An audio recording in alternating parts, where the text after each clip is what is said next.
ಜಗತ್ತಲ್ಲಿ ಆತಂಕ ಸೃಷ್ಟಿಸಿದ ಡೊನಾಲ್ಡ್ ಟ್ರಂಪ್. ಎಲ್ಲವೂ ನಂದೇ ಅಂತ ಟ್ರಂಪ್ ಹೇಳ್ತಿರೋದ್ಯಾಕೆ?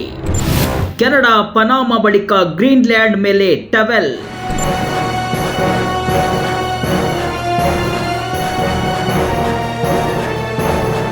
ಡೊನಾಲ್ಡ್ ಟ್ರಂಪ್ ಅಮೆರಿಕದ ಅಧ್ಯಕ್ಷರಾಗಿ ನಿಯೋಜನೆಯಾದ ಬೆನ್ನಲ್ಲೇ ಹಲವು ದೇಶಗಳಿಗೆ ಆತಂಕ ಸೃಷ್ಟಿಯಾಗಿದೆ. ಅಧ್ಯಕ್ಷರಾಗಿ ಅಧಿಕಾರ ಸ್ವೀಕರಿಸುವ ಮುಂಚೆಯೇ ದಿನಕ್ಕೊಂದು ಹೇಳಿಕೆ ನೀಡುತ್ತಿರುವ ಟ್ರಂಪ್ ಹಲವು ದೇಶಗಳ ಸಾರ್ವಭೌಮತೆಯನ್ನ ಪ್ರಶ್ನೆ ಮಾಡಿದ್ದಾರೆ. ಅನೇಕ ದೇಶಗಳ ಮೇಲೆ ಅಮೆರಿಕದ ನಿಯಂತ್ರಣ ಇರಬೇಕು ಅಂತ ಟ್ರಂಪ್ ಹೇಳ್ತಿರೋದು ಜಗತ್ತಿನ ಕೆಂಗಣ್ಣಿಗೆ ಗುರಿಯಾಗಿದೆ. ಕೆನಡಾದಿಂದ ಗ್ರೀನ್ಲ್ಯಾಂಡ್ ವರೆಗೆ ಎಲ್ಲವೂ ಅಮೆರಿಕದ ನಿಯಂತ್ರಣದಲ್ಲಿ ಇರಬೇಕು ಅಂತ ಟ್ರಂಪ್ ಬಯಸ್ತಾ ಇರೋದು ಆ ದೇಶಗಳಿಗೆ ನುಂಗಲಾರದ ತುತ್ತಾಗಿದೆ. ಅದಲ್ಲದೆ ಹೆಚ್ಚಿನ ಸುಂಕ ವಿಧಿಸುವ ಬೆದರಿಕೆಯನ್ನ ಕೂಡ ಟ್ರಂಪ್ ಹಾಕ್ತಿದ್ದಾರೆ. ಅಧಿಕಾರ ಸ್ವೀಕರಿಸುವ ಮುನ್ನವೇ ಟ್ರಂಪ್ ಹೀಗೆ, ಜನವರಿ 20ರ ಬಳಿಕ ಹೇಗೆ ಅಂತ ಅಂತಾರಾಷ್ಟ್ರೀಯ ತಜ್ಞರು ಆತಂಕವನ್ನ ವ್ಯಕ್ತಪಡಿಸ್ತಾ ಇದ್ದಾರೆ.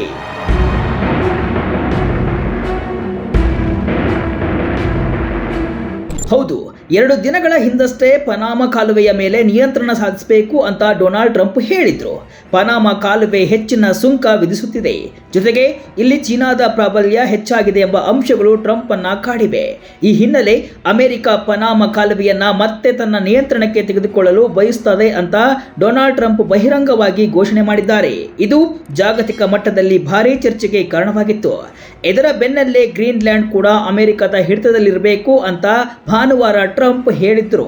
ಇದು ಕೂಡ ವಿವಾದ ಸೃಷ್ಟಿಸಿದೆ. ಇದಕ್ಕೂ ಮುನ್ನ ಕೆನಡಾ ಅಮೆರಿಕದ 51ನೇ ರಾಜ್ಯ ಆಗಬೇಕಿದೆ. ಅಲ್ಲಿನ ಜನರು ಅಮೆರಿಕಕ್ಕೆ ಸೇರಲು ಬಯಸುತ್ತಿದ್ದಾರೆ ಅಂತ ಟ್ರಂಪ್ ಹೇಳಿದ್ರು. ಗ್ರೀನ್ಲ್ಯಾಂಡ್ ಅಮೆರಿಕಕ್ಕೆ ಸೇರಬೇಕು ಎಂದ ಟ್ರಂಪ್, ನಾವು ಮಾರಾಟಕ್ಕಿಲ್ಲ ಅಂತ ತಿರುಗೇಟು ನೀಡಿದ ಪ್ರಧಾನಿ. ಡೊನಾಲ್ಡ್ ಟ್ರಂಪ್ ಅವರ ಈ ಹೇಳಿಕೆಗಳು ಜಾಗತಿಕ ಮಟ್ಟದಲ್ಲಿ ಭಾರೀ ಚರ್ಚೆ ಸೃಷ್ಟಿಸಿದೆ. ಗ್ರೀನ್ಲ್ಯಾಂಡ್ ಬಗ್ಗೆ ಟ್ರೂತ್ ಸೋಷಿಯಲ್ನಲ್ಲಿ ಬರೆದುಕೊಂಡಿದ್ದ ಟ್ರಂಪ್, ರಾಷ್ಟ್ರೀಯ ಭದ್ರತೆ ಹಾಗೂ ಜಾಗತಿಕ ಸ್ವಾತಂತ್ರ್ಯದ ದೃಷ್ಟಿಯಿಂದ ಗ್ರೀನ್ಲ್ಯಾಂಡ್ ಅಮೆರಿಕದ ನಿಯಂತ್ರಣದಲ್ಲಿರಬೇಕು ಅಂತ ಬರೆದುಕೊಂಡಿದ್ರು. ಇದಕ್ಕೆ ತಿರುಗೇಟು ನೀಡಿರುವ ಗ್ರೀನ್ಲ್ಯಾಂಡ್ನ ಪ್ರಧಾನಿ ಮ್ಯೂಟ್ ಎಜ್ಡೆ, ಗ್ರೀನ್ಲ್ಯಾಂಡ್ ನಮ್ಮದು, ನಾವು ಮಾರಾಟಕ್ಕಿಲ್ಲ, ಮುಂದೆಯೂ ಮಾರಾಟಕ್ಕಿರಲ್ಲ, ನಾವು ನಮ್ಮ ಸ್ವಾತಂತ್ರ್ಯವನ್ನ ಕಳೆದುಕೊಳ್ಳಲು ನಾವು ಇಷ್ಟಪಡಲ್ಲ ಅಂತ ಹೇಳಿದ್ದಾರೆ. 2019ರಲ್ಲಿಯೇ ಗ್ರೀನ್ಲ್ಯಾಂಡ್ ಅನ್ನು ಖರೀದಿಸಲು ಟ್ರಂಪ್ ಮುಂದಾಗಿದ್ರು. ಆದರೆ ಡೆನ್ಮಾರ್ಕ್ ಮತ್ತು ಗ್ರೀನ್ಲ್ಯಾಂಡ್ ಈ ಪ್ರಸ್ತಾಪವನ್ನ ತಿರಸ್ಕರಿಸಿದ್ದವು.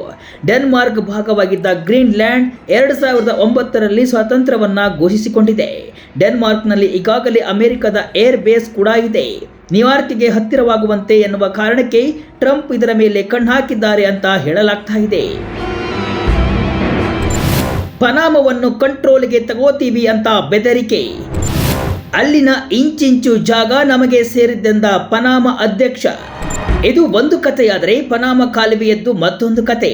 ದಕ್ಷಿಣ ಅಮೆರಿಕ ಹಾಗೂ ಉತ್ತರ ಅಮೆರಿಕದ ನಡುವೆ ಇರುವ ಪನಾಮ ಕಾಲುವೆಯದ್ದು ಅಟ್ಲಾಂಟಿಕ್ ಹಾಗೂ ಪೆಸಿಫಿಕ್ ಸಾಗರಗಳ ನಡುವೆ ಇದೆ. ಇಲ್ಲಿ ಈಗ ಚೀನಾದ ಪ್ರಾಬಲ್ಯ ಹೆಚ್ಚುತ್ತಾ ಇದೆ. ಅಮೆರಿಕದ ತುತ್ತ ತುದಿಯಲ್ಲಿ ಚೀನಾ ಪ್ರಾಬಲ್ಯ ಹೆಚ್ಚುತ್ತಿರುವುದು ಹಾಗೂ ಹೆಚ್ಚಿನ ಸುಂಕ ವಿಧಿಸುತ್ತಿರುವ ಹಿನ್ನೆಲೆ ಪನಾಮ ಕಾಲುವೆಯನ್ನ ಅಮೆರಿಕ ವಶಪಡಿಸಿಕೊಳ್ಳಲಿದೆ. ಜೊತೆಗೆ ಪನಾಮ ಕಾಲುವೆಯನ್ನ ರಾಂಗ್ ಹ್ಯಾಂಡ್ಗಳ ಕೈಗೆ ಸಿಗಲು ಬಿಡಲ್ಲ ಅಂತ ಟ್ರಂಪ್ ಭಾನುವಾರ ಹೇಳಿಕೆ ನೀಡಿದ್ರು.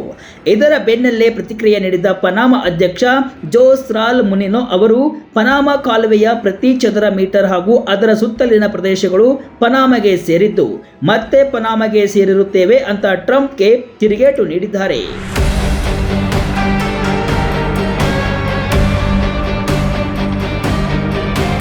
ಇದಕ್ಕೂ ಮುನ್ನ ಕೆನಡಾದ ಮೂಲಕ ಡೊನಾಲ್ಡ್ ಟ್ರಂಪ್ ಅಮೆರಿಕದ ಧ್ವಜಕ್ಕೆ ಮತ್ತೊಂದು ನಕ್ಷತ್ರವನ್ನ ಸೇರಿಸಲು ಮುಂದಾಗಿದ್ರು.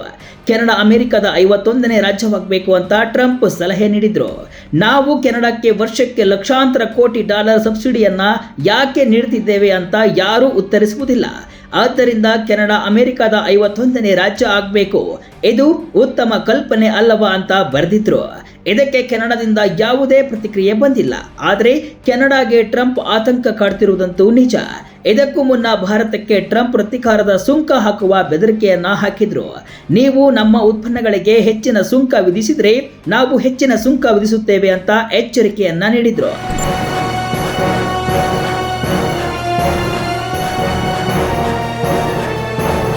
ಹೀಗೆ ಸಮಯ ಬಂದಾಗಲೆಲ್ಲ ಒಂದೊಂದು ದೇಶಗಳಿಗೆ ಡೊನಾಲ್ಡ್ ಟ್ರಂಪ್ ಎಚ್ಚರಿಕೆ ನೀಡುತ್ತಾ ಬರ್ತಾ ಇದ್ದಾರೆ. ಅಧ್ಯಕ್ಷ ಸ್ಥಾನ ಸ್ವೀಕರಿಸುವ ಮುನ್ನವೇ ಇಷ್ಟೊಂದು ಅಬ್ಬರಿಸುತ್ತಿರುವ ಡೊನಾಲ್ಡ್ ಟ್ರಂಪ್ ಜನವರಿ 20ರ ಬಳಿಕ ಏನೆಲ್ಲ ಅವಾಂತರ ಮಾಡ್ತಾರೋ, ಇನ್ನೆಷ್ಟು ದೇಶ ಪ್ರದೇಶಗಳನ್ನು ಅಮೆರಿಕಕ್ಕೆ ಸೇರಿದ್ದು ಅಂತಾರೋ ಎಂಬ ಆತಂಕ ಶುರುವಾಗಿದೆ.